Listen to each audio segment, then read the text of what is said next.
Capítulo 1. El pergamino prohibido que nadie te contó. Imagina por un momento que la historia que te han contado, una de las más importantes y fundacionales de la civilización occidental, está incompleta.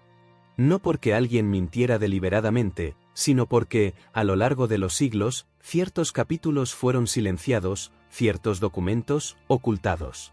Piensa en los evangelios que conocemos: Mateo, Marcos, Lucas, Juan. Son la base, la historia oficial, aceptada y venerada por millones. Pero, ¿fueron los únicos que existieron? ¿Fueron los únicos que se escribieron en aquellos primeros, turbulentos años del cristianismo naciente? La respuesta, y esto ya es un dato fascinante en sí mismo, es un rotundo no. Se escribieron muchos más textos. Cartas, Hechos de Apóstoles, y sí, también otros evangelios. Textos que circulaban entre las primeras comunidades de creyentes, que se leían en secreto, que ofrecían perspectivas diferentes, a veces complementarias, a veces radicalmente opuestas. A estos textos que no fueron incluidos en el canon, en la lista oficial de libros considerados divinamente inspirados, se les llama evangelios apócrifos. Una palabra que suena a misterio, a lo oculto, a lo que está más allá del alcance común. Y entre todos estos, existe uno que destaca. Uno que ha sido objeto de controversia, sospecha y prohibición durante siglos. Un texto que, si se tomara en serio, si se probara su antigüedad y autenticidad, podría reconfigurar por completo nuestra comprensión no solo de Jesús, sino, crucialmente, de una de las figuras más influyentes de toda la historia cristiana, San Pablo. Hablamos del Evangelio de Bernabé. Sí, Bernabé. No uno de los 12 apóstoles principales, pero sí una figura clave en los primeros años del movimiento. Alguien que acompañó a Pablo en sus primeros viajes misioneros, mencionado en los Hechos de los Apóstoles, alguien que tuvo desacuerdos famosos con Pablo, como el incidente con Marcos. Una figura que estaba allí, en los inicios, en medio del fragor de la expansión del cristianismo. Y, según este manuscrito, él también escribió un evangelio. Y este evangelio es, sin exagerar, un polvorín teológico e histórico. ¿Por qué tanto revuelo? Porque el evangelio de Bernabé no es simplemente otra versión de las historias de Mateo, Marcos, Lucas o Juan con algunos detalles extra. Es un universo paralelo. Presenta a un Jesús muy diferente. Una crucifixión que no ocurrió como nos la han contado. Y una visión de la misión y el mensaje que entra en conflicto directo con lo que, por ejemplo, San Pablo predicó y escribió en sus cartas. Imagina un documento que, apareciendo de las sombras de la historia después de haber sido aparentemente perdido o suprimido, dice: todo lo que cree sobre Jesús, la parte más fundamental, no es así. Imagina que dice que Jesús nunca afirmó ser el Hijo de Dios en el sentido divino, que era un profeta, sí, uno grande, el Mesías, pero un ser humano, no una deidad encarnada. Esta sola afirmación ya es sísmica. Pero el Evangelio va mucho más allá. Describe eventos, discursos, parábolas, que no se encuentran en los Evangelios canónicos. Y lo que es quizás más inquietante para la narrativa cristiana tradicional, ofrece una versión de la pasión y la muerte de Jesús que es radicalmente diferente, casi irreconocible, respecto a la que se lee cada Semana Santa. Un evangelio así, escrito supuestamente por alguien tan cercano a los orígenes, a los apóstoles, a Pablo mismo, y que cuenta una historia tan distinta, es una bomba de tiempo intelectual. ¿Por qué este texto no está en nuestras Biblias? ¿Por qué ha sido, para la mayoría, un nombre apenas conocido, susurrado en círculos académicos o religiosos muy específicos? La respuesta corta es que fue rechazado, considerado herético por la Iglesia primitiva. Sus ideas eran demasiado divergentes.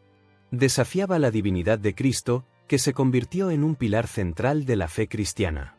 Desafiaba la narrativa de la cruz. Desafiaba gran parte de lo que la corriente principal del cristianismo comenzó a definir y canonizar. Pero aquí es donde se pone realmente interesante y donde el enfoque en San Pablo adquiere una relevancia crucial. Pablo es a menudo considerado el segundo fundador del cristianismo. Sus cartas forman una parte enorme del Nuevo Testamento y han moldeado la teología cristiana más que quizás cualquier otro texto, salvo los Evangelios. Pablo predicó la divinidad de Cristo, la importancia redentora de su muerte en la cruz, la salvación a través de la fe en él. Ahora, si este Evangelio de Bernabé, supuestamente escrito por su compañero de viaje inicial, presenta una historia y unas enseñanzas que contradicen frontalmente estos puntos centrales de la teología paulina, ¿qué significa eso? ¿Significa que Bernabé y Pablo tenían visiones irreconciliables del mensaje de Jesús? ¿Significa que uno de los dos, o quizás ambos, entendieron algo fundamentalmente diferente? O, como algunos teóricos sugieren, ¿podría este evangelio representar una línea de pensamiento dentro del cristianismo primitivo que fue deliberadamente suprimida por la facción que finalmente prevaleció, la facción representada en gran medida por Pablo?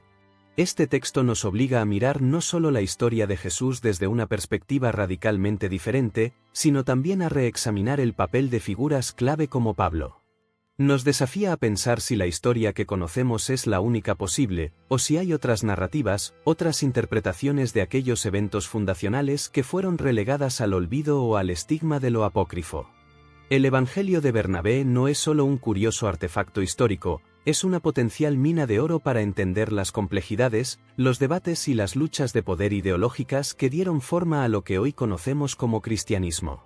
Y en el centro de ese torbellino, quizás, estuvo siempre la relación y las ideas divergentes entre Bernabé y el apóstol que redefinió la fe para el mundo gentil, San Pablo. Pero, ¿quién era este Bernabé más allá de ser el compañero de Pablo? ¿Qué sabemos realmente de él, y cómo su figura se entrelaza con la historia de este enigmático evangelio? Eso es lo que exploraremos a continuación. Capítulo 2, Bernabé, más que una sombra de San Pablo. Acabamos de asomarnos a la existencia de un evangelio explosivo atribuido a Bernabé. Pero, ¿quién era realmente este hombre? Para muchos, Bernabé es poco más que una nota a pie de página en la historia de San Pablo, el compañero que estuvo al principio y luego desapareció.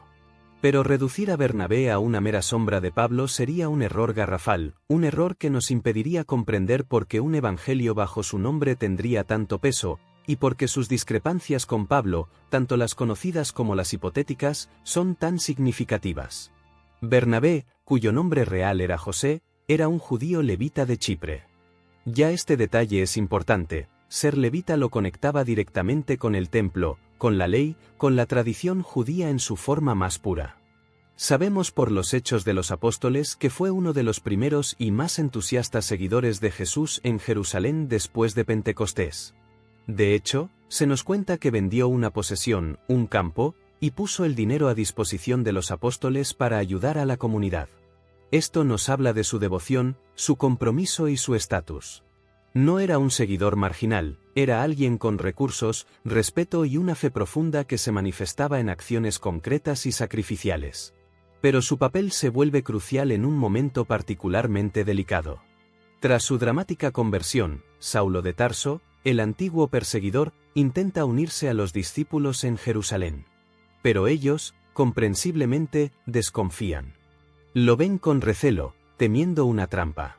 ¿Quién interviene entonces? Bernabé.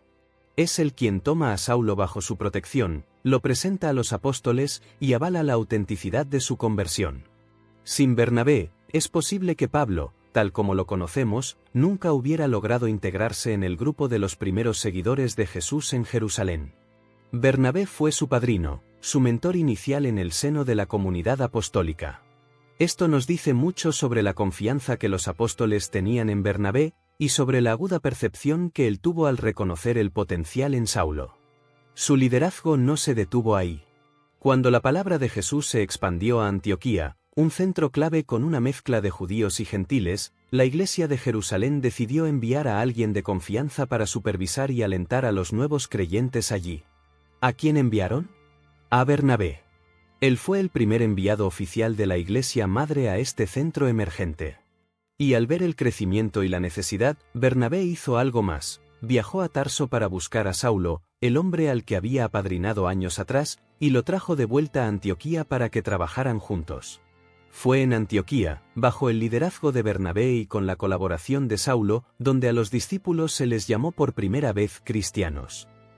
Esto subraya la primacía de Bernabé en esta fase crítica. Bernabé y Saulo, ahora más conocido como Pablo, emprendieron juntos el que se considera el primer gran viaje misionero, predicando en Chipre y Asia Menor. Eran un equipo, un dúo dinámico, aunque los hechos empiezan a notar que el protagonismo de Pablo crece. Al principio se habla de Bernabé y Saulo, pero progresivamente se convierte en Pablo y Bernabé. Aún así, Bernabé seguía siendo una figura de autoridad y respeto. Pero, como en toda relación intensa, surgieron fricciones. El desacuerdo más famoso ocurrió justo antes de planificar el segundo viaje misionero.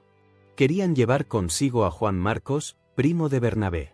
Pablo se opuso rotundamente porque Marcos los había abandonado en Panfilia en el viaje anterior. Bernabé insistió. La disputa fue tan acalorada que, dice el texto bíblico, se separaron. Bernabé tomó a Marcos y navegó hacia Chipre, mientras que Pablo escogió a Silas y fue por tierra a través de Siria y Cilicia. Este incidente, registrado en Hechos 15, versículos 36 al 41, es la última vez que Bernabé aparece de forma significativa en los Hechos de los Apóstoles. Se desvanece de la narrativa principal que sigue el viaje de Pablo. Pero este desacuerdo sobre Marcos, aunque parece un detalle operativo o personal, ¿podría haber sido sintomático de diferencias más profundas? Hay otro episodio revelador en la carta de Pablo a los Gálatas, capítulo 2. Pablo relata un incidente en Antioquía donde Pedro, inicialmente, comía libremente con los creyentes gentiles, demostrando la unidad en Cristo más allá de la ley judía.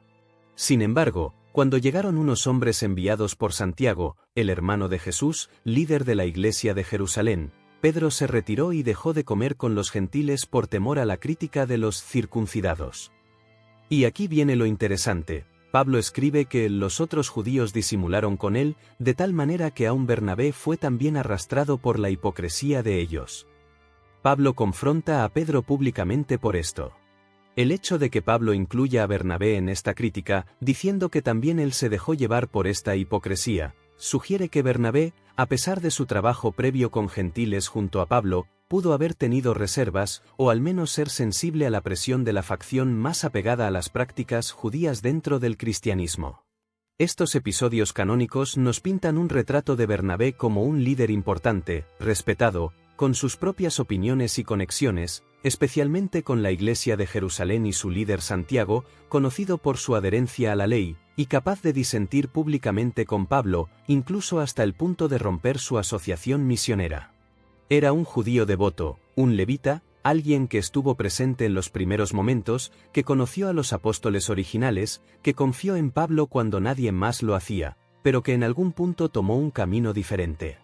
Entonces, la idea de que un evangelio pudiera ser escrito bajo su nombre no es descabellada históricamente, dado su estatus y su participación en los eventos fundacionales. La verdadera pregunta, la que hace que su evangelio apócrifo sea tan fascinante y perturbador, es: ¿podrían sus desacuerdos con Pablo haber sido mucho más profundos que una disputa sobre un colaborador o sobre comer con gentiles? ¿Podrían haber abarcado la mismísima naturaleza de Jesús y el camino a la salvación? Este trasfondo de Bernabé nos da la pista de que el conflicto, si existió un conflicto teológico mayor entre ellos, tuvo lugar entre gigantes del cristianismo primitivo, no entre un apóstol principal y un seguidor menor. Ahora que tenemos una idea más clara de quién fue Bernabé y por qué su nombre tiene peso en el contexto de los orígenes cristianos y su relación compleja con Pablo, nos enfrentamos a la siguiente pieza del puzzle: ¿dónde y cómo apareció este misterioso evangelio de Bernabé después de siglos de silencio? ¿Cómo llegó hasta nosotros este pergamino prohibido? Capítulo 3. El manuscrito misterioso, una aparición inesperada. Los textos antiguos tienen una historia fascinante, a menudo tan dramática como las narrativas que contienen. Se pierden, se ocultan, se redescubren siglos después en polvorientas bibliotecas o cuevas olvidadas. Y el Evangelio de Bernabé no es una excepción. Su historia de supervivencia, o más bien, de reaparición, añade una capa más al misterio que lo rodea. Si este Evangelio, supuestamente de una época tan temprana y de una figura tan cercana a los orígenes, fue tan radical, ¿por qué no sobrevivió en miles de copias como los Evangelios canónicos? Y si fue suprimido, ¿cómo es que lo conocemos hoy? La respuesta nos lleva a un viaje a través de los siglos, a la periferia de la historia eclesiástica oficial. Las primeras menciones históricas reconocidas de un evangelio según Bernabé provienen, irónicamente, de listas antiguas de libros que no debían ser leídos o aceptados por los cristianos. El ejemplo más citado es el Decreto Gelasiano, un catálogo de libros aceptados y rechazados que data de finales del siglo V o principios del VI. En este decreto, el Evangelio según Bernabé aparece explícitamente nombrado entre los libros apócrifos, por lo tanto, prohibidos. Esto nos confirma algo crucial: un texto con ese título y asociado a Bernabé existía en una fecha relativamente temprana y era conocido, y rechazado, por la autoridad eclesiástica establecida. Su inclusión en una lista de libros prohibidos nos dice que no era inofensivo, representaba algo que la Iglesia consideraba una desviación peligrosa. Pero después de estas tempranas menciones de condena, el rastro del Evangelio de Bernabé se pierde, al menos dentro de las corrientes principales del cristianismo occidental. Durante más de 1000 años, no hay copias conocidas, ni referencias claras a su contenido por parte de teólogos o historiadores cristianos. Es como si el texto hubiera sido borrado de la faz de la tierra por la eficacia de la prohibición. Sin embargo, el mundo es vasto, y la historia, caprichosa. A finales del siglo XVI, en la Venecia de los mercaderes y los intercambios culturales con Oriente, aparece un manuscrito italiano que clama ser el Evangelio de Bernabé. Este manuscrito, escrito en un italiano vibrante de la época, fue descubierto o adquirido de forma algo oscura y pasó por varias manos antes de terminar en posesión de Johann Friedrich Kramer a principios del siglo XVIII, un consejero del rey de Prusia, quien lo llevó a Ámsterdam. Más tarde, fue adquirido por la Biblioteca Imperial de Viena, donde reside hoy. Es un volumen voluminoso, con una escritura clara y cuidada, que contiene el texto completo de un evangelio atribuido a Bernabé, dividido en 220 capítulos. Poco después, a principios del siglo XVIII también, aparece una traducción al español de este mismo evangelio. Esta copia manuscrita en español tiene una historia propia y también algo turbia. Se cree que fue adquirida en el norte de África y llegó a manos de George Sale, un erudito inglés famoso por su influyente traducción del Corán al inglés en 1734. Sale menciona este evangelio en las notas a pie de página de su traducción del Corán, usándolo para argumentar a favor de ciertos puntos de vista islámicos sobre Jesús, señalando que este texto apócrifo cristiano corrobora la creencia musulmana de que Jesús no fue crucificado y que no era Dios. El paradero actual exacto de este manuscrito en español es menos seguro que el del italiano. Algunos creen que se perdió, aunque pudo haber sido visto en el siglo XX. La existencia de estos dos manuscritos, uno en italiano y otro en español, ambos relativamente tardíos, siglos XVI y XVIII, y en lenguas europeas modernas en lugar de las lenguas antiguas del cristianismo, griego, arameo, latín, copto, plantea de inmediato preguntas fundamentales. ¿Son estos los mismos textos que se mencionan en el Decreto Gelasiano? ¿O son una composición posterior que tomó prestado el nombre de Bernabé para ganar autoridad?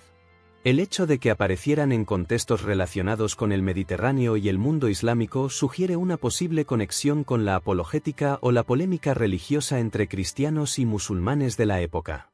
El Evangelio contiene elementos que son, sorprendentemente, más cercanos a las enseñanzas islámicas sobre Jesús, que fue un profeta, no el Hijo de Dios, y no fue crucificado, que a la doctrina cristiana ortodoxa.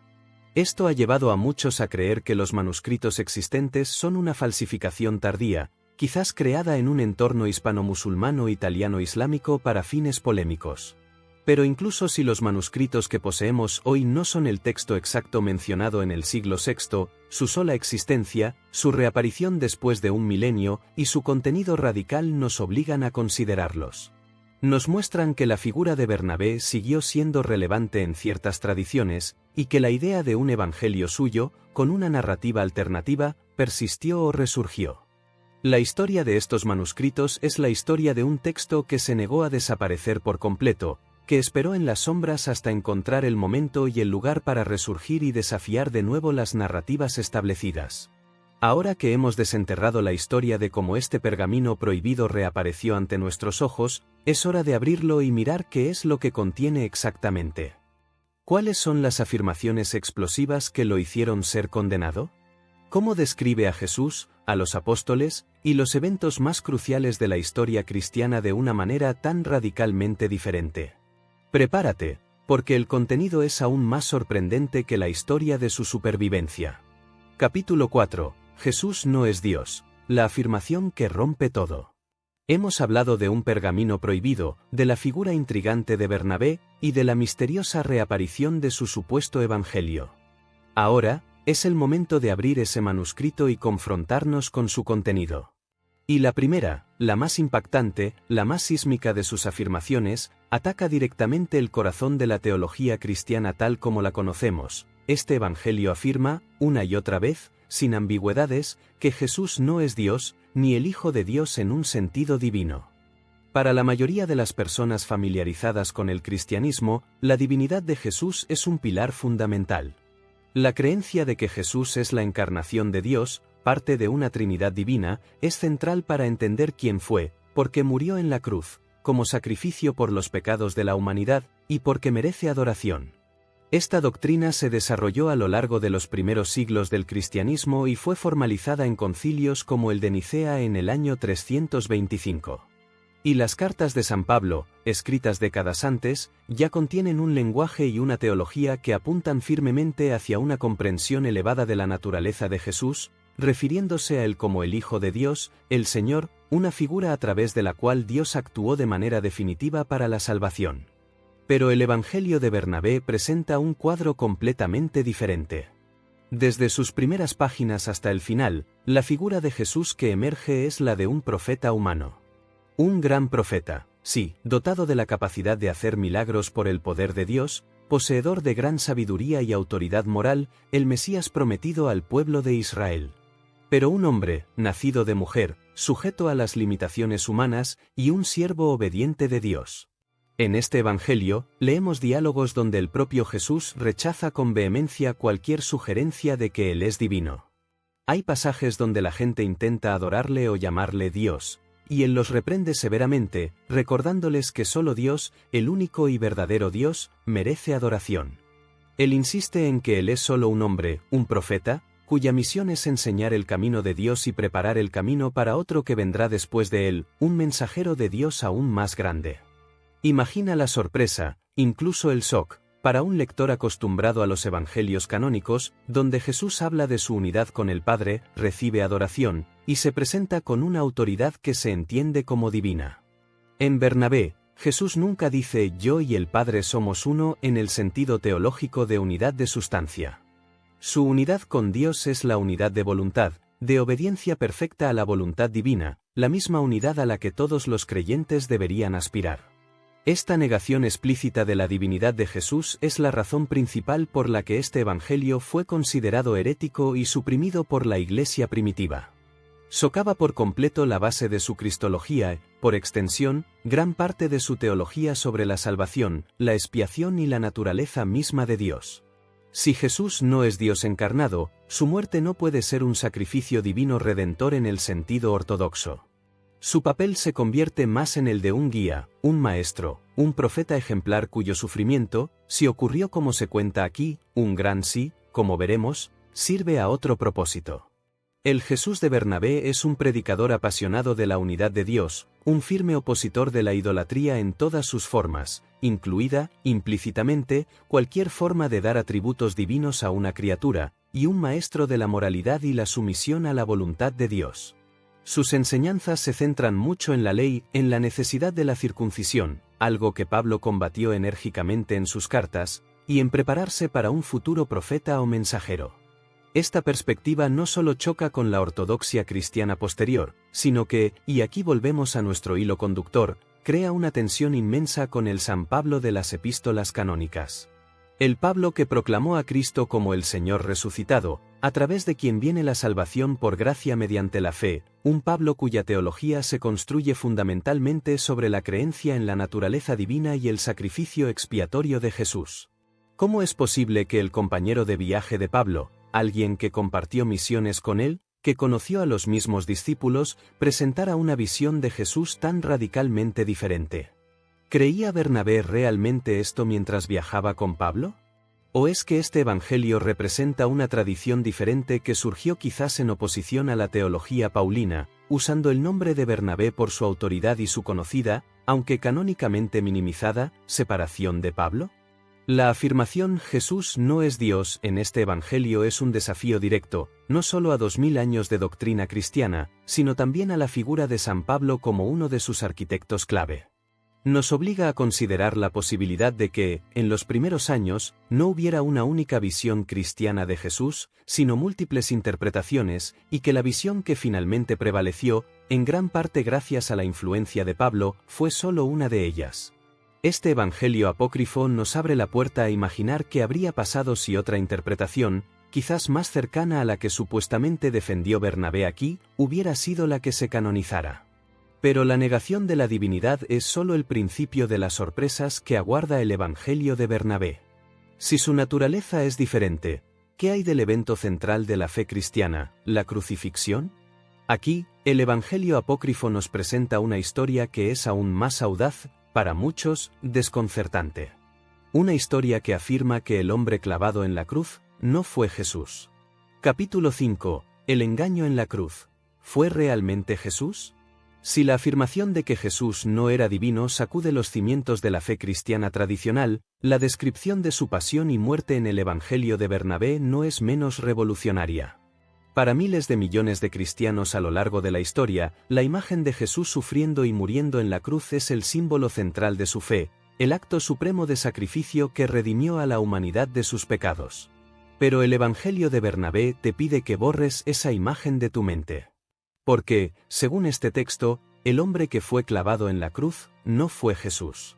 Esta es una de las diferencias más dramáticas y desconcertantes entre este evangelio apócrifo y los relatos canónicos.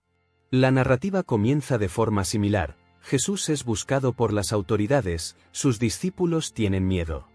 Sin embargo, cuando los soldados se acercan para aprehenderlo, la historia toma un giro radical. Según este evangelio, Jesús, sabiendo lo que se avecina, se retira a orar. Pide a Dios ser librado del oprobio y el sufrimiento. Y, sorprendentemente para quienes conocen la historia oficial, Dios responde a esa oración, ascendiendo a Jesús directamente al cielo antes de que puedan ponerle las manos encima. Sí, lo has oído bien. En la narrativa de Bernabé, Jesús no es arrestado, juzgado o torturado. Él es llevado a la presencia divina, a la compañía de los ángeles, antes de que la maquinaria de la crucifixión pueda siquiera tocarlo. Pero la historia no termina ahí. La escena que sigue es de confusión divina orquestada. El Evangelio de Bernabé relata que, una vez que Jesús está a salvo en el cielo, Dios ordena a sus ángeles que transformen a otra persona para que se vea, hable y actúe exactamente como Jesús. Esta persona es elegida por Dios para ser el sustituto, el que ocupará el lugar de Jesús en el drama terrenal que está a punto de desarrollarse. Y así ocurre. Los soldados entran donde esperaban encontrar a Jesús y encuentran a alguien que es su imagen exacta. La semejanza es tan perfecta que incluso los propios discípulos se confunden. Están convencidos de que el hombre que capturan, arrastran ante los sacerdotes, escarnecen, golpean y finalmente clavan en la cruz, es su maestro. La multitud que presencia la crucifixión, los soldados que ejecutan la sentencia, los pocos seguidores que miran desde la distancia con horror y dolor, todos están convencidos de que están viendo a Jesús de Nazaret morir en la cruz. Pero, según Bernabé, todo es un engaño, una ilusión divina. El verdadero Jesús está contemplando la escena desde el cielo, a salvo del sufrimiento y la humillación de la cruz. El hombre que muere esa tarde en el Calvario es otro, alguien transformado por la voluntad de Dios para ocupar el lugar de Jesús, para llevar el peso de esa crucifixión que la historia oficial atribuye al Mesías. La implicación de esta narrativa es profunda y desmantela por completo la teología central de la expiación en el cristianismo. Si Jesús no murió en la cruz, entonces no hubo un sacrificio divino para redimir los pecados de la humanidad en la forma que predica la ortodoxia cristiana. La crucifixión deja de ser el acto culminante de la salvación y se convierte en un evento de confusión, un castigo quizás para aquellos que rechazaron a Jesús o un misterio cuya interpretación cambia drásticamente. El mensaje de Pablo: predicamos a Cristo crucificado, el cual él llama tropezadero para los judíos y locura para los gentiles, pero para los creyentes, poder de Dios y sabiduría de Dios, pierde su base literal en la versión de Bernabé. ¿Cómo puede ser el poder de Dios un evento que ni siquiera le ocurrió al Mesías, sino a un sustituto? Este relato alternativo no solo redefine la pasión, sino que también plantea preguntas éticas y teológicas complejas sobre la naturaleza de un Dios que orquesta tal engaño y el sufrimiento de un inocente sustituto, aunque el Evangelio sugiere que el sustituto merecía algún tipo de castigo, aunque no necesariamente este. La historia del Evangelio de Bernabé sobre la crucifixión es, quizás, su afirmación más radical y difícil de asimilar para quienes provienen de un contexto cristiano. Es una negación frontal del evento que define la fe para millones. Y, al igual que la negación de la divinidad de Jesús, establece un abismo infranqueable entre este texto y los evangelios canónicos, y especialmente con la teología de San Pablo, quien hizo de la cruz de Cristo el centro de su mensaje. Pero si el hombre en la cruz no fue Jesús, ¿quién fue? El Evangelio de Bernabé da una respuesta a esa pregunta, una respuesta que añade otro giro inesperado y, para muchos, perturbador a esta ya de por sí revolucionaria historia. La identidad del sustituto es clave para entender el resto de la narrativa de este Evangelio, y nos lleva a mirar a una figura bíblica que, paradójicamente, es sinónimo de traición. Capítulo 6. Judas. ¿El traidor o el sacrificado? Si la escena en la cruz no fue la muerte de Jesús, entonces, ¿quién fue el hombre que sufrió ese destino? El Evangelio de Bernabé no deja esta pregunta en el aire. Proporciona una identidad para la figura que fue transformada y crucificada en lugar de Jesús. Y esa identidad es, quizás, el giro más irónico y dramático de todo el manuscrito. Porque, según este Evangelio, el hombre crucificado, creído por todos que era Jesús, fue Judas Iscariote. Sí, Judas. La figura sinónimo de traición en la narrativa cristiana tradicional. El discípulo que, por 30 piezas de plata, supuestamente entregó a su maestro a las autoridades, desencadenando la secuencia de eventos que llevaron a la cruz. En los evangelios canónicos, el destino de Judas después de la traición es la culpa y el suicidio, o una muerte violenta y espantosa, dependiendo del relato. Mateo dice que se ahorcó, Hechos dice que cayó y se reventó. Pero en Bernabé, el destino de Judas es radicalmente diferente, y está indisolublemente ligado al momento de la crucifixión.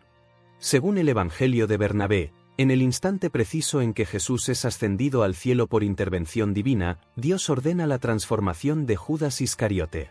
Judas, que quizás estaba cerca de la escena, aunque el Evangelio no siempre es totalmente coherente en los detalles menores entre secciones, es hecho para que se vea, se escuche y actúe exactamente como Jesús.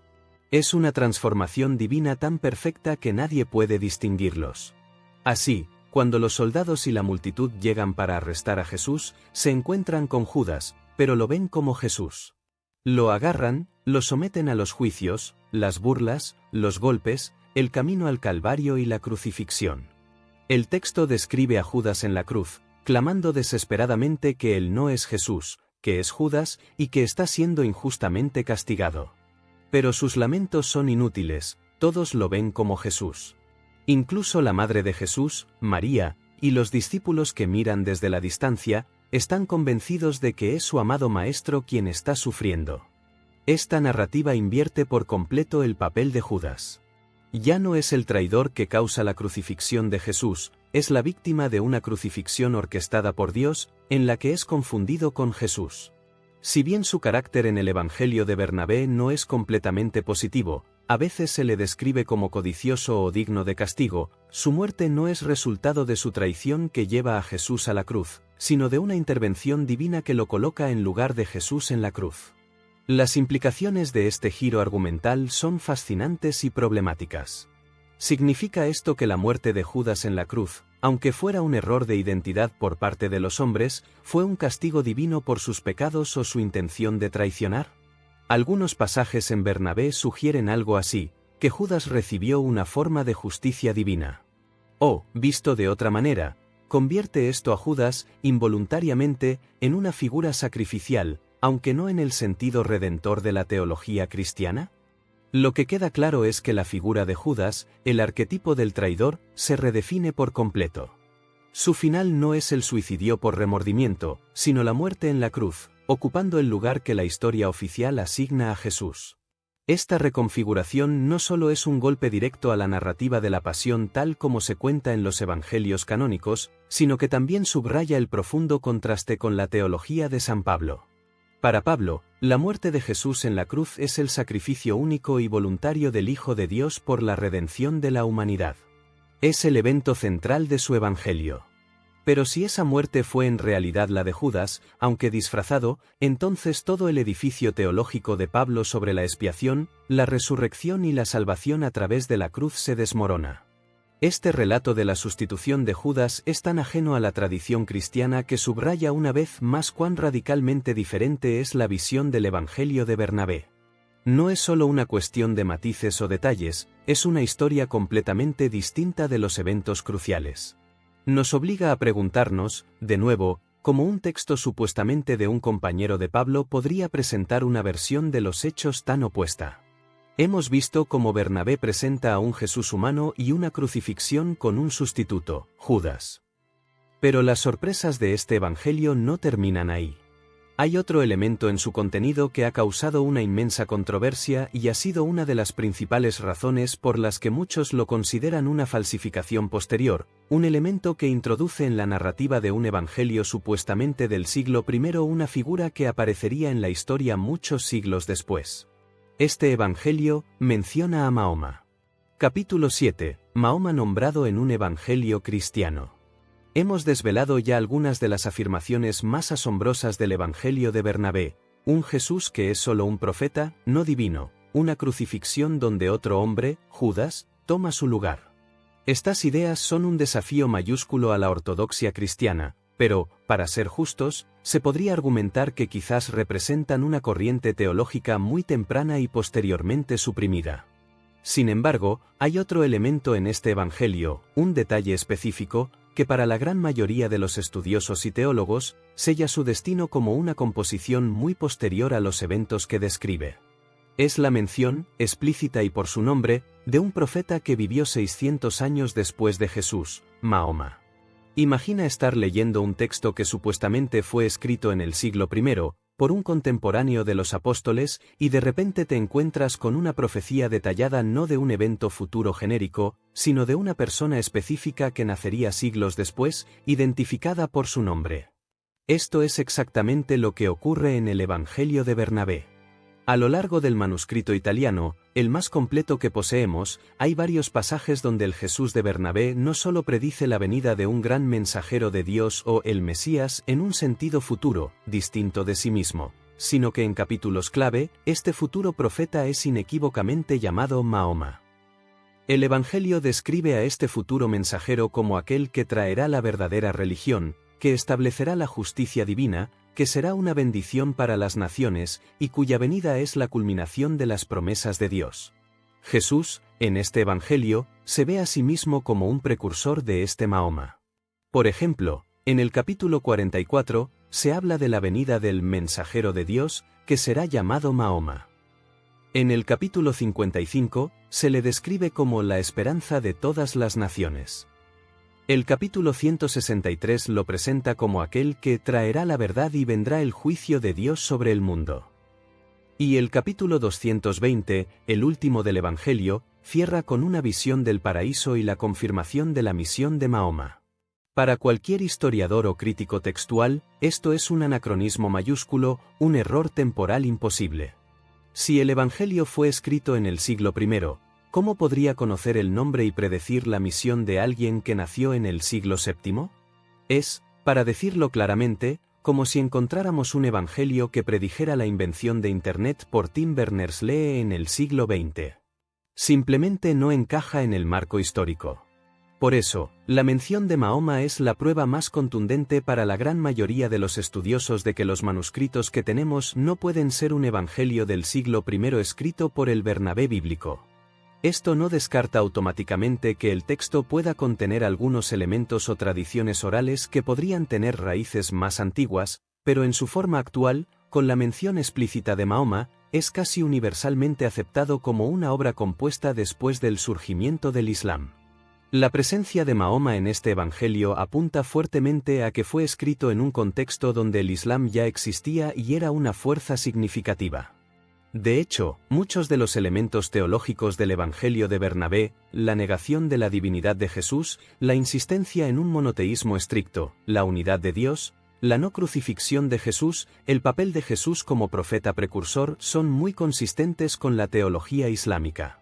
Esto lleva a la conclusión de que el Evangelio, tal como lo conocemos, probablemente fue escrito por alguien familiarizado con el Islam, quizás un converso, o alguien que buscaba tender puentes, más probablemente, utilizar el nombre de un apóstol respetado como Bernabé para dar legitimidad a una narrativa que apoyaba la perspectiva islámica sobre Jesús. Este elemento explica mucho sobre la historia de los manuscritos que vimos en el capítulo anterior. ¿Por qué resurgieron en contextos relacionados con el Mediterráneo y el mundo islámico? Porque su contenido era relevante y valioso dentro de ese marco. Mientras que el cristianismo oficial lo había condenado y olvidado, en círculos donde el Islam era influyente, un evangelio cristiano que negaba la divinidad de Jesús y predecía a Mahoma era un documento de considerable interés, ya sea por convicción o por su valor en debates interreligiosos. Así, la presencia del nombre de Mahoma, si bien es el talón de Aquiles del Evangelio de Bernabé como texto del siglo I, es también la clave que nos ayuda a entender su origen real, o más probable, y su propósito. Nos dice que este no es un simple evangelio apócrifo más, es un texto con una agenda clara, surgido en un momento de interacción y a menudo conflicto entre el cristianismo y el Islam, utilizando una figura semi-olvidada pero importante del cristianismo primitivo, Bernabé, para dar voz a una teología que resuena poderosamente con las creencias islámicas. Con estas ideas revolucionarias y esta sorprendente conexión islámica sobre la mesa, es hora de dar un paso atrás y comparar directamente el mundo teológico y narrativo del Evangelio de Bernabé con el de los evangelios que sí fueron aceptados en el canon cristiano. ¿Cuán grandes son realmente las diferencias? ¿Cómo es que dos conjuntos de textos, supuestamente sobre la misma figura, pueden presentar imágenes tan distintas? Capítulo 8. El abismo entre Bernabé y los evangelios conocidos. Hemos viajado al corazón de lo que el Evangelio de Bernabé afirma: un Jesús puramente humano, una crucifixión sustituida, un Judas con un destino radicalmente alterado, e incluso la sorprendente inclusión del nombre de Mahoma.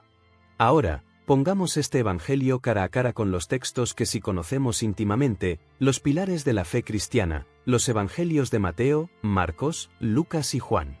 Al hacerlo, no solo vemos diferencias, descubrimos un abismo, una grieta tan profunda que nos hace preguntarnos si ambos conjuntos de textos están hablando realmente de la misma figura histórica o si representan universos teológicos fundamentalmente distintos. Ya hemos tocado los puntos más evidentes y teológicamente cargados, la naturaleza de Jesús y la historia de la crucifixión. Mientras que los evangelios canónicos presentan a un Jesús cuya divinidad se insinúa desde el principio, el Hijo de Dios, Emmanuel, Dios con nosotros, y se afirma explícitamente en Juan, y cuya muerte en la cruz es el acto central de redención, el Evangelio de Bernabé lo limita estrictamente a ser un profeta humano y reemplaza su crucifixión por la de Judas. Esta no es una diferencia de interpretación, es una negación directa de las doctrinas centrales que emergieron de los evangelios canónicos y las enseñanzas apostólicas. Pero las divergencias van mucho más allá. Consideremos la narrativa de su nacimiento. Ambos relatos mencionan una virgen llamada María, pero el Evangelio de Bernabé incluye detalles que no se encuentran en los textos canónicos, como la experiencia mística de María antes de la concepción o la descripción del ángel Gabriel en términos que algunos han relacionado con descripciones islámicas. Aunque sitúa el nacimiento en Belén, el contexto y los eventos circundantes difieren, enfocándose más en la pura humanidad de Jesús desde su nacimiento. En cuanto al ministerio y las enseñanzas, el Evangelio de Bernabé está lleno de largos discursos y diálogos que no aparecen en los evangelios canónicos. Las parábolas son diferentes, o se dan interpretaciones distintas. El énfasis en las enseñanzas es notablemente diferente en ocasiones. Mientras que en los evangelios canónicos Jesús discute frecuentemente la ley, la gracia, el reino de Dios y su propia relación con el Padre, en Bernabé hay una fuerte insistencia en la unicidad absoluta de Dios, un monoteísmo estricto que rechaza cualquier implicación trinitaria, advertencias vehementes contra la idolatría, y, como mencionamos, la constante anticipación de un futuro profeta, Mahoma. Hay un tono de polémica antitrinitaria y antipaulina que no está presente en los evangelios canónicos de la misma manera. Las interacciones con fariseos y escribas también difieren. En los evangelios canónicos, los debates a menudo giran en torno a la interpretación de la ley, la autoridad de Jesús o quien tiene el poder de perdonar pecados. En Bernabé, las discusiones pueden ser más largas y a veces parecen anacrónicas, reflejando debates que eran más relevantes en épocas posteriores. La figura de Pedro, el príncipe de los apóstoles en la tradición católica basada en el canon, aparece en Bernabé con episodios que lo muestran cometiendo errores o siendo reprendido, aunque sigue siendo una figura cercana a Jesús. Quizás una de las diferencias más chocantes, especialmente cuando se leen a la luz de las cartas de San Pablo, es la postura del Evangelio de Bernabé respecto a la ley judía y la circuncisión. Mientras que en los Hechos de los Apóstoles y las cartas de Pablo se documenta el debate sobre si los gentiles convertidos debían circuncidarse y seguir toda la ley de Moisés, con Pablo argumentando enérgicamente en contra de la necesidad de la circuncisión para la salvación, el Evangelio de Bernabé presenta a un Jesús que afirma la necesidad perpetua de la circuncisión, incluso para sus discípulos. Esta postura está en directa oposición con el mensaje central de Pablo sobre la libertad de la ley a través de la fe en Cristo, un mensaje que fue crucial para la expansión del cristianismo más allá del judaísmo. El estilo y la atmósfera general también difieren. Los evangelios canónicos, a pesar de sus diferencias individuales, comparten una cierta inmediatez y un tono arraigado en el contexto judío del primer siglo. El Evangelio de Bernabé, por otro lado, a menudo utiliza un lenguaje más retórico, con descripciones que a veces parecen reflejar sensibilidades o incluso errores geográficos y culturales que apuntan a un autor o autores mucho más tardíos. Por ejemplo, menciona el uso de vino en un contexto donde la ley islámica lo prohíbe, o describe geografía palestina con inexactitudes que sugieren una falta de conocimiento de primera mano. En resumen, comparar el Evangelio de Bernabé con los evangelios canónicos es como comparar dos libros que, aunque comparten algunos nombres de personajes y lugares, cuentan historias fundamentalmente diferentes con mensajes teológicos opuestos. Los evangelios canónicos construyen la base para la fe cristiana en la divinidad de Jesús, su sacrificio en la cruz y la salvación a través de él. El Evangelio de Bernabé presenta a un Jesús como el último gran profeta antes de Mahoma, cuya misión es enseñar el monoteísmo y preparar el camino, y cuya crucifixión fue un engaño. Este abismo no es accidental. Su existencia subraya por qué este texto no pudo ser incluido en el canon cristiano una vez que la Iglesia definió sus doctrinas centrales. Pero, más importante aún para nuestra exploración, este profundo contraste, especialmente en temas como la naturaleza de Jesús, la cruz y la ley, nos devuelve a la figura de San Pablo. Si el Evangelio de Bernabé existió en alguna forma temprana, ¿reflejaba acaso desacuerdos reales entre Bernabé y Pablo que fueron mucho más allá de una simple disputa sobre un viaje misionero o comer con gentiles?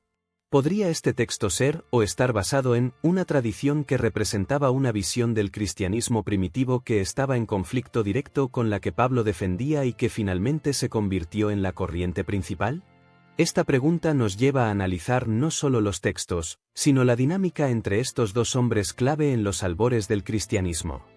Existió una gran pregunta, una divergencia teológica fundamental, entre Bernabé y Pablo. Capítulo 9. La gran pregunta, ¿Bernabé contra Pablo? Hemos desentrañado las asombrosas afirmaciones del Evangelio de Bernabé y hemos visto cuán vasto es el abismo que lo separa de los evangelios que se canonizaron. La pregunta que inevitablemente surge es, ¿hay alguna conexión, por remota que sea, entre las ideas radicales de este evangelio apócrifo y el Bernabé real, el compañero de San Pablo? ¿Pudo haber existido una divergencia teológica fundamental entre estos dos gigantes del cristianismo naciente que, de alguna manera, se refleja, aunque de forma distorsionada y amplificada, en este texto posterior? Sabemos por la fuente canónica, los Hechos de los Apóstoles y las cartas de Pablo, que Bernabé y Pablo no estuvieron siempre de acuerdo. El desacuerdo sobre si llevar a Juan Marcos en su segundo viaje misionero llevó a su separación. Aunque Hechos lo presenta como una disensión aguda sobre una cuestión práctica, ¿podría haber sido la punta del iceberg de diferencias más profundas? Hay otro incidente, mencionado por Pablo en su carta a los Gálatas, capítulo 2, que es mucho más revelador teológicamente. Pablo relata cómo en Antioquía, Pedro, quien inicialmente comía libremente con los conversos gentiles, dejó de hacerlo cuando llegaron creyentes judíos de Jerusalén, enviados por Santiago. Pablo lo interpreta como un acto de hipocresía, ceder a la presión de los circuncidados, es decir, aquellos que insistían en que los creyentes gentiles debían adherirse a la ley judía. Y Pablo añade una frase demoledora, de tal manera que aun Bernabé fue también arrastrado por la hipocresía de ellos. Este incidente no trata sobre quién lleva el equipaje en un viaje. Trata sobre el corazón del Evangelio. ¿Es la salvación por la fe en Cristo solamente, o se requiere también la adhesión a la ley de Moisés? Pablo dedicó gran parte de sus cartas a combatir a quienes enseñaban que los gentiles debían circuncidarse y seguir la ley para ser verdaderos seguidores de Jesús. A esta facción se les suele llamar judaizantes. El hecho de que Pablo diga que Bernabé fue arrastrado por la postura de retirarse de comer con gentiles por presión de los circuncidados sugiere fuertemente que Bernabé, quizás por su origen levita, sus vínculos con la Iglesia de Jerusalén y Santiago, quien en Hechos 15 parece apoyar la circuncisión de los gentiles convertidos, aunque el decreto final es más flexible, pudo haber sido más receptivo a la importancia continua de la ley para los creyentes, o al menos más sensible a las preocupaciones de los creyentes judíos que Paul. Aquí es donde el Evangelio de Bernabé cobra una nueva, aunque controvertida, dimensión. Este Evangelio, recordemos, no solo niega la divinidad de Jesús y su crucifixión, sino que también enfatiza la necesidad de la circuncisión y la observancia de la ley mosaica. Si bien es casi seguro que el Evangelio apócrifo no fue escrito por el Bernabé histórico, podría haber sido compuesto por alguien que conscientemente eligió el nombre de Bernabé precisamente porque sabía de esta tensión histórica con Pablo sobre la ley y la relación entre judíos y gentiles en el cristianismo. ¿Podría el autor haber querido presentar una visión de Jesús y su mensaje que fuera diametralmente opuesta a la teología paulina, utilizando a la figura del compañero que finalmente se separó de Pablo como vehículo para esa contranarrativa? La gran pregunta entre Bernabé y Pablo pudo no haber sido solo sobre Marcos, sino sobre la ley, fundamentalmente, sobre la identidad y el papel de Jesús. Si Bernabé mantuvo una cristología más baja, viendo a Jesús principalmente como un gran profeta y Mesías humano, mientras que Pablo desarrolló o recibió una cristología alta, viendo a Jesús como el Hijo de Dios divino cuya muerte y resurrección transformaron radicalmente la relación de la humanidad con Dios y la ley, entonces el cisma entre ellos pudo haber sido teológico desde el principio. El incidente en Gálatas podría ser una manifestación de esta división fundamental. Visto desde esta perspectiva hipotética, el Evangelio de Bernabé, a pesar de sus anacronismos, podría ser interpretado, por sus partidarios, o simplemente como una herramienta analítica, como la expresión máxima de una tradición bernabina o judaizante que se opuso a la tradición paulina. Una tradición que creía que Jesús no abolió la ley, que su mesianismo era más terrenal o profético que divino redentor, y que quizás nunca fue crucificado porque Dios no permitiría que su profeta muriera de esa manera. La elección de Bernabé como el autor, por parte de quien quiera que haya compuesto el Evangelio, no parece aleatoria. Parece explotar la conocida tensión histórica entre él y Pablo. Es como si el autor dijera, aquí está el Evangelio del otro gran misionero, el que estuvo con Pablo al principio, pero que tomó un camino diferente. Y su Evangelio cuenta una historia muy distinta a la que Pablo predicó, una historia que, convenientemente para el autor posterior, encaja con ciertas perspectivas teológicas que desafían el edificio paulino. Así, mientras que el Evangelio de Bernabé probablemente no es un documento auténtico del siglo I, su existencia y su atribución a Bernabé nos arrojan luz sobre las complejidades del cristianismo primitivo. Nos recuerdan que la versión que llegó a ser la ortodoxia no fue la única que existió, y que hubo debates feroces, quizás, divergencias teológicas significativas entre sus figuras clave.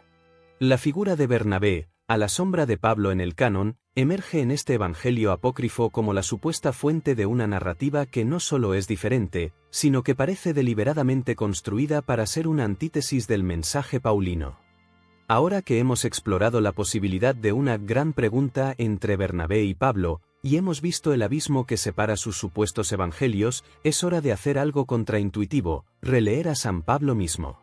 ¿Cómo suenan sus cartas, tan familiares para muchos, cuando las escuchamos con el eco de las afirmaciones del Evangelio de Bernabé en mente? Podemos detectar vestigios de los debates que pudo haber tenido con personas como Bernabé, o ver sus argumentos contra la ley y a favor de la divinidad de Cristo bajo una luz nueva, como respuestas a visiones alternativas que circulaban en su tiempo. Capítulo 10. Releyendo a San Pablo a la luz de Bernabé. Hemos viajado a través de las páginas de un evangelio apócrifo, hemos desenterrado afirmaciones que desafían todo lo que la tradición cristiana ha sostenido durante siglos, y hemos explorado la posible tensión histórica entre su supuesto autor, Bernabé, y San Pablo. Ahora, te propongo un ejercicio diferente. Dejemos por un momento el Evangelio de Bernabé como un texto independiente y utilicémoslo como una lente, una herramienta para mirar con ojos nuevos a una de las figuras más conocidas del cristianismo, San Pablo. ¿Cómo suenan sus cartas, epístolas que han definido la teología cristiana, cuando las leemos con el eco de las afirmaciones de Bernabé en nuestra mente? Prepárate, porque podrías descubrir que los argumentos de Pablo, que a veces parecen abstractos, de repente cobran una urgencia y una agudeza sorprendente. Las cartas de Pablo no son tratados teológicos fríos, son documentos de batalla, escritos en medio de controversias apasionadas, respondiendo a preguntas urgentes y combatiendo ideas que él consideraba destructivas para el verdadero Evangelio de Jesús. Y muchas de esas ideas, extrañamente, resuenan con lo que encontramos en el Evangelio de Bernabé. Consideremos, por ejemplo, la insistencia de Pablo en la divinidad de Cristo. En Filipenses 2, habla de Jesús existiendo en forma de Dios. En Colosenses 1, dice que Jesús es la imagen del Dios invisible. En Romanos 1, lo describe como el Hijo de Dios. Estos no son meros títulos honoríficos para Pablo, son afirmaciones sobre la naturaleza misma de Jesús. Ahora, lee estos pasajes justo después de leer en el Evangelio de Bernabé a un Jesús que se niega vehementemente a ser llamado Dios o Hijo de Dios en ese sentido, insistiendo en que es solo un hombre. ¿No suenan las palabras de Pablo como una respuesta directa, incluso contundente, a una visión baja de Cristo como la que presenta Bernabé? Su fuerte afirmación de la divinidad no parece ser solo una declaración doctrinal, sino una defensa apasionada contra quienes, quizás en su propia esfera de influencia, reducían a Jesús a un profeta más, por grande que fuera. Luego está el tema central de la crucifixión. Pablo predica a Cristo crucificado, 1 Corintios 1. En Gálatas 3, habla de Cristo habiéndose hecho maldición por nosotros al ser colgado de un madero. La cruz es el lugar donde, para Pablo, ocurrió la expiación, el sacrificio que reconcilió a la humanidad con Dios. Pero el Evangelio de Bernabé nos dice que Jesús ni siquiera llegó a la cruz, que fue otro hombre, Judas, quien murió allí. De repente, el enfoque obsesivo de Pablo en la cruz, que a veces parece extraño para el pensamiento moderno, cobra un nuevo significado. Su insistencia podría interpretarse como una refutación vehemente de cualquier sugerencia de que el evento de la crucifixión fue ilusorio, un error de identidad, o algo que no le sucedió al Mesías mismo. Es como si estuviera gritando a una audiencia que consideraba otras posibilidades: no. Fue Cristo. Fue real. Su muerte en la cruz es el punto. Y quizás la relectura más potente se da en el debate sobre la ley. Gran parte de las cartas de Pablo, especialmente Gálatas y Romanos, son argumentos intrincados contra los judaizantes, aquellos que insistían en que los creyentes gentiles debían observar la ley de Moisés, incluida la circuncisión, para ser salvados o ser cristianos completos. Pablo argumenta con fuego que la salvación es por la fe en Cristo, no por las obras de la ley. Ahora recordemos que el Evangelio de Bernabé presenta a un Jesús que afirma la necesidad de la circuncisión y la observancia de la ley. De repente, los argumentos de Pablo contra la circuncisión y a favor de la libertad de la ley no parecen dirigidos a un enemigo abstracto, sino a una teología concreta, la misma que parece encapsulada en el Evangelio de Bernabé. Cuando Pablo escribe sobre haber resistido a Pedro y Bernabé en Antioquía por su comportamiento que comprometía el Evangelio de la verdad sobre la libertad de la ley, Gálatas 2, podemos empezar a imaginar que el desacuerdo iba mucho más allá de simplemente compartir una comida. Se trataba de dos visiones fundamentalmente diferentes del mensaje de Jesús y de cómo los gentiles encajaban en él, visiones que parecen estar en consonancia con los contrastes entre Pablo y el Evangelio atribuido a Bernabé. Leer a Pablo con el Evangelio de Bernabé en mente nos permite verlo en el fragor de la batalla teológica. Nos damos cuenta de que las doctrinas que él defiende no eran simplemente dados, eran verdades por las que luchaba, refutando activamente puntos de vista contrarios que circulaban en las primeras comunidades cristianas. Su pasión, su lógica, incluso su frustración en cartas como Gálatas, adquieren una nueva profundidad cuando se ven como respuestas a desafíos que resuenan, inquietantemente, con las afirmaciones del Evangelio de Bernabé sobre un Jesús no divino, una crucifixión falsa y la continua validez de la ley mosaica. Esto no valida el Evangelio de Bernabé como texto auténtico del siglo I, recordemos sus anacronismos. Pero sí lo valida como un espejo, aunque tardío, que refleja los tipos de debates y divergencias teológicas que pudieron haber existido en los primeros siglos. Utilizarlo para releer a Pablo nos ayuda a humanizar al apóstol, a verlo como un guerrero intelectual y espiritual defendiendo su comprensión del Evangelio en un paisaje cristiano primitivo mucho más diverso y contencioso de lo que a veces imaginamos.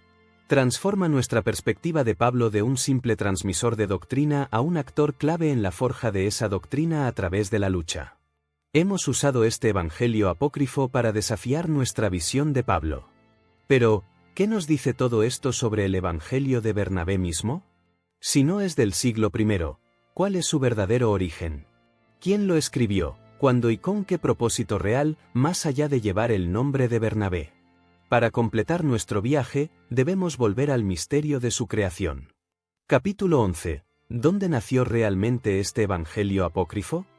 Hemos explorado el contenido explosivo del Evangelio de Bernabé, sus afirmaciones radicales sobre Jesús y la crucifixión, sus diferencias abismales con los evangelios canónicos y su sorprendente conexión con Mahoma.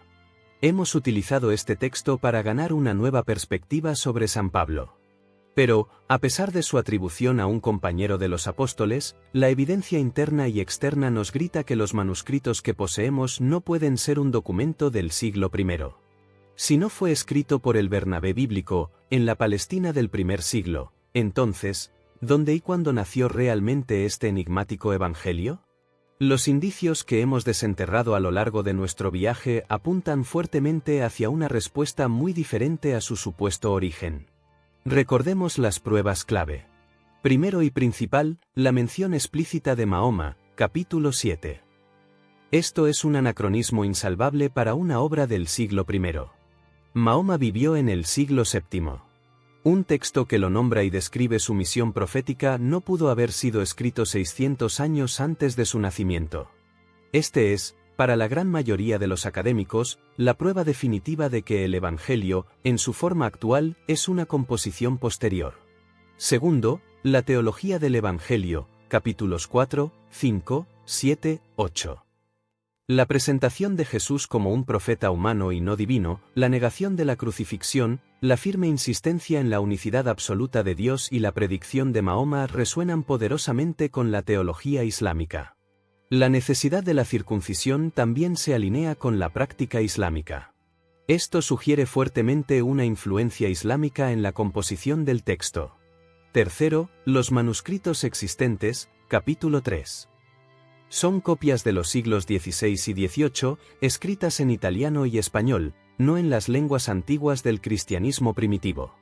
Su aparición en contextos mediterráneos con vínculos con el mundo islámico, Venecia, norte de África, George Sale, traductor del Corán, también encaja con la idea de un texto relevante en la interacción cristiano-islámica.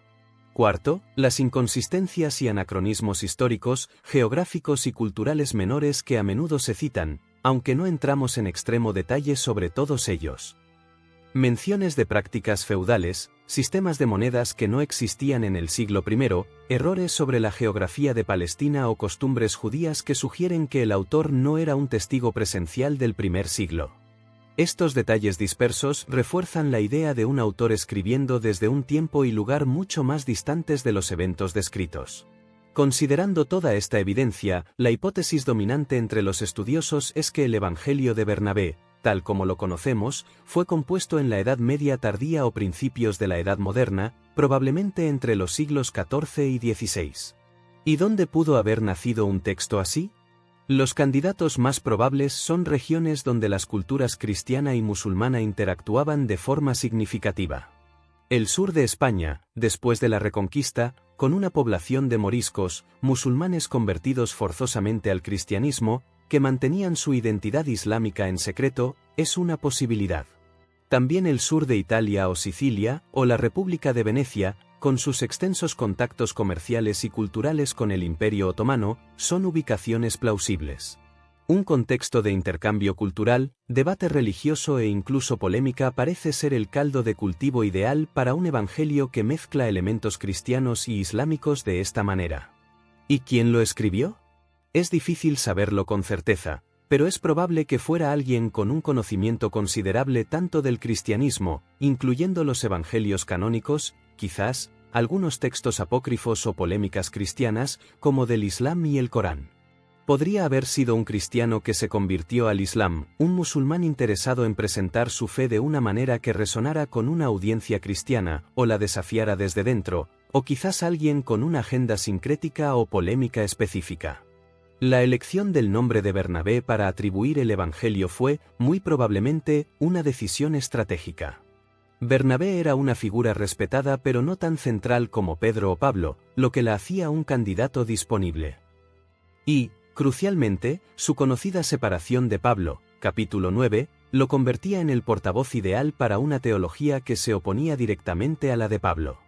El propósito del Evangelio parece claro: servir como una herramienta en el debate interreligioso. Presenta a Jesús de una manera aceptable para la teología islámica y lo convierte en un heraldo de Mahoma, utilizando el formato y los personajes de un evangelio cristiano para validar las creencias musulmanas desde una fuente supuestamente cristiana primitiva. Es una forma ingeniosa y audaz de apologética o polémica. Si bien algunos, particularmente dentro de ciertos círculos musulmanes, sostienen que el Evangelio sí preserva el mensaje original de Jesús, argumentando que los anacronismos son errores de los copistas o que el texto original se ha perdido y los manuscritos son versiones posteriores, la abrumadora evidencia textual, histórica y teológica lleva a la mayoría de los académicos a la conclusión de un origen tardío y una composición influenciada por el Islam. Así que, el Evangelio de Bernabé no es un documento perdido del siglo I que reescribe la historia real de Jesús. Es, mucho más probablemente, un fascinante y complejo artefacto cultural e histórico de la Baja Edad Media o el Renacimiento, nacido en la frontera entre dos grandes civilizaciones y religiones, diseñado para desafiar las narrativas establecidas y abogar por una visión alternativa que integraba elementos de ambas, dando voz a esa visión a través de la figura de un apóstol que se distanció de San Pablo. Con esta comprensión de dónde y cuándo nació este Evangelio, podemos finalmente consolidar todo lo que hemos aprendido. Hemos visto su contenido, su historia, su probable origen. Y, a través de él, hemos mirado a San Pablo desde un ángulo completamente nuevo. Es hora de cerrar el círculo y reflexionar sobre cómo todo este conocimiento transforma, de verdad, nuestra perspectiva sobre el apóstol que dio forma al cristianismo como lo conocemos. Capítulo 12. ¿Tu perspectiva sobre Pablo? Nunca volverá a ser igual. Hemos llegado al final de nuestro recorrido. Comenzamos hablando de un libro prohibido, un evangelio olvidado que prometía desafiar nuestra comprensión de la historia. Nos adentramos en sus páginas, descubrimos a un Jesús puramente humano, una crucifixión que resultó ser la muerte de otro hombre, la sorprendente aparición de Mahoma y un abismo teológico con los evangelios que sí conocemos. Hemos explorado la historia de cómo este texto reapareció y, basándonos en la evidencia, hemos concluido que es muy probable que no sea un documento del siglo I, sino una fascinante creación posterior, nacida en la compleja intersección entre el cristianismo y el Islam. Y, a través de todo esto, hemos mantenido un ojo puesto en una figura central, San Pablo. Ahora, es el momento de cumplir la promesa de este vídeo, transformar tu perspectiva sobre San Pablo. Para muchos, Pablo es la figura imponente del Nuevo Testamento. El teólogo profundo, el misionero incansable que llevó el cristianismo a Europa, el autor de gran parte del Nuevo Testamento. Lo vemos como el gran intérprete del mensaje de Jesús, el arquitecto de la doctrina cristiana sobre la gracia, la fe y la redención. Su imagen puede parecer monolítica, la de un apóstol cuya autoridad y mensaje eran incuestionables desde el principio. Pero el viaje a través del Evangelio de Bernabé, incluso sabiendo que es apócrifo y tardío, nos obliga a mirar a Pablo con otros ojos. Nos muestra, o al menos sugiere poderosamente, que el cristianismo primitivo no era un movimiento homogéneo con una única visión de Jesús y su mensaje. Las profundas divergencias que encontramos en Bernabé, especialmente en temas como la naturaleza de Jesús, la relevancia de la ley mosaica y el significado de la cruz, no surgieron de la nada. La historia nos dice que el cristianismo de los primeros siglos fue un caldo de cultivo de ideas, debates y diferentes interpretaciones. El Evangelio de Bernabé, al presentar una teología que se opone tan frontalmente a la de Pablo, un Jesús solo profeta frente a un Jesús divino, la necesidad de la ley frente a la libertad de la ley, una crucifixión falsa frente a un sacrificio real, actúa como un espejo, aunque distorsionado por el tiempo y la agenda de su autor. Nos permite ver los tipos de ideas contra las que Pablo tuvo que argumentar con tanta fuerza.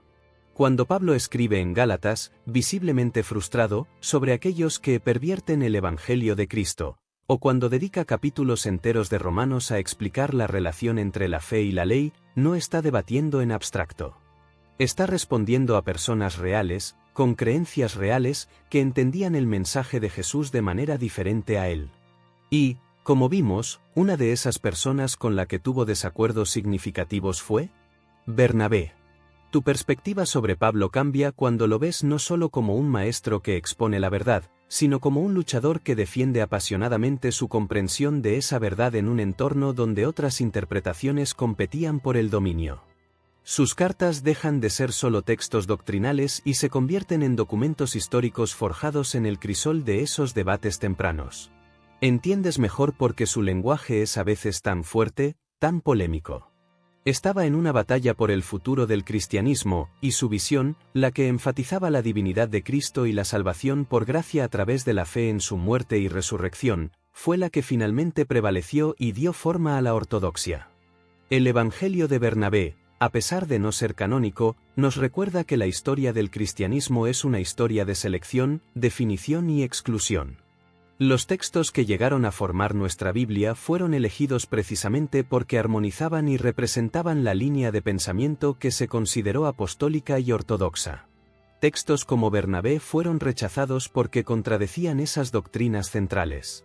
Esta no es necesariamente una crítica al proceso de canonización, sino una constatación de que hubo otros evangelios, otras visiones de Jesús y su significado, que no fueron aceptadas y que, como en el caso de Bernabé o un texto usando su nombre, continuaron existiendo en los márgenes.